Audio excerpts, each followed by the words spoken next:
Now, I will tell you that ultimately I have come to this fundamental reality, and it infects everything that I do there, and that is this.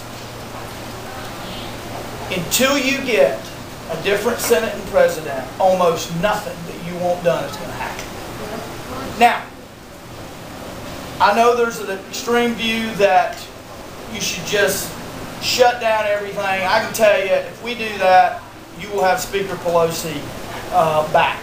I'll just tell you, conservatives are important, but independents are important too. And they are the ones that send elections one way or the other. And I just tell you that we've got to govern and not just oppose. And I am absolutely for repealing Obamacare and Dodd-Frank and a bunch of other stuff today.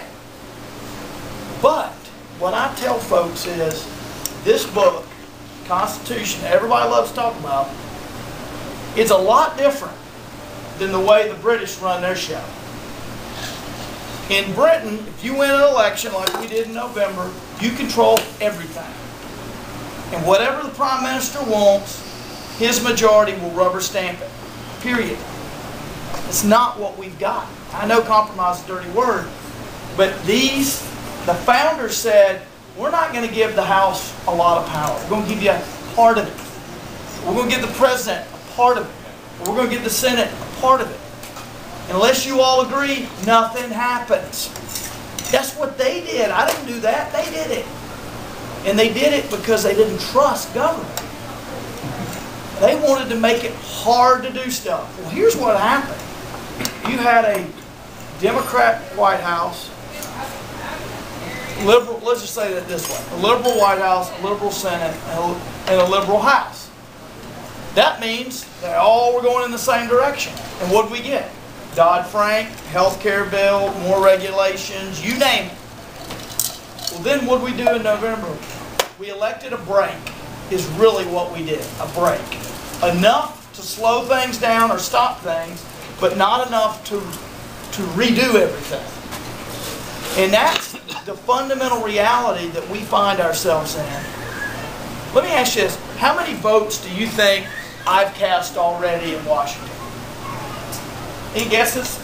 52. 50. Anybody else? 500. I have voted 500, more than 500 times already. What does that tell you? Well, it tells you there's a lot more going on than maybe you think, and maybe the press is telling you about. And you know what? It tells you too that a lot of stuff is dying. It passes the House and dies. We've passed energy legislation.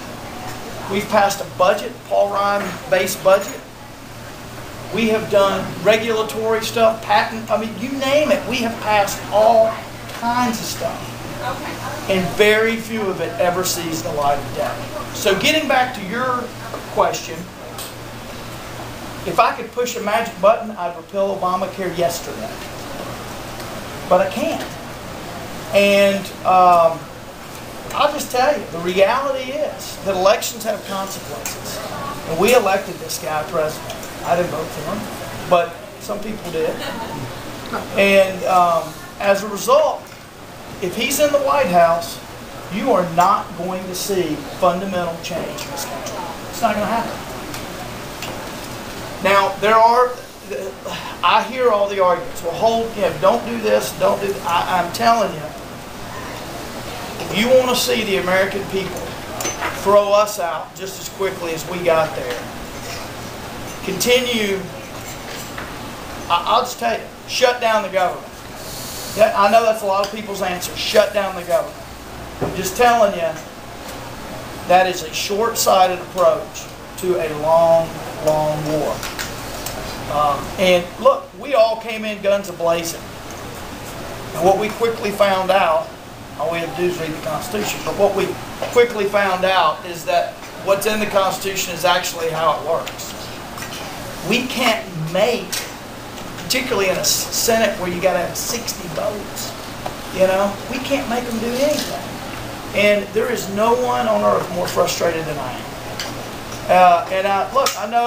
Look, I voted for the debt thing. And I know a lot of people feel the other way, although liberals hate it. They think they got the worst part of the deal. I believe they did. Our side thinks it's not big enough. I agree it's not big enough. But here's the choice I have. Take a chance to see what happens 2, 3, 4 days after August 2nd when we have no deal. Take a chance. See what the markets will do. See what the interest rates will do. See how many jobs will. Let's just take a chance on it, or get the best agreement we could. And I thought the latter was better because I didn't know what was going to happen on the other side of August 2nd. Maybe nothing, but maybe a lot. And I can tell you this, I didn't want to have those people's jobs on my hands. And I'll tell you the other thing that really, really convinced me on this debt deal. And you didn't ask about it, but I'll tell it anyway. We started looking at the numbers. We met, our caucus met with the Moody's folks and the S&P folks and all the experts. And here's what we're faced with.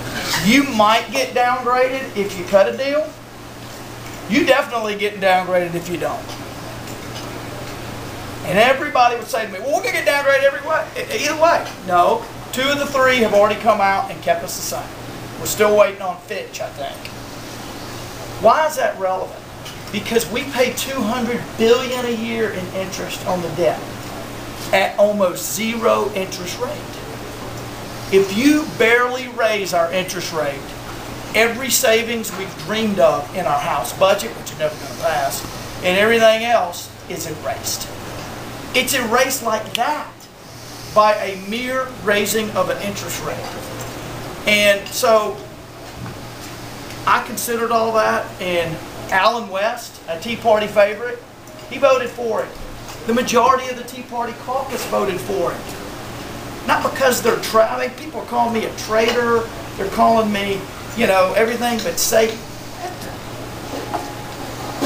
That doesn't make sense to me. I cast 499 votes, and I'm your friend, and on the 500th vote I'm a traitor. That's not reasonable. So, it was a tough deal, but it is, and it's not a great one. You want a great one? We got to have a different president. You got to have a different Senate.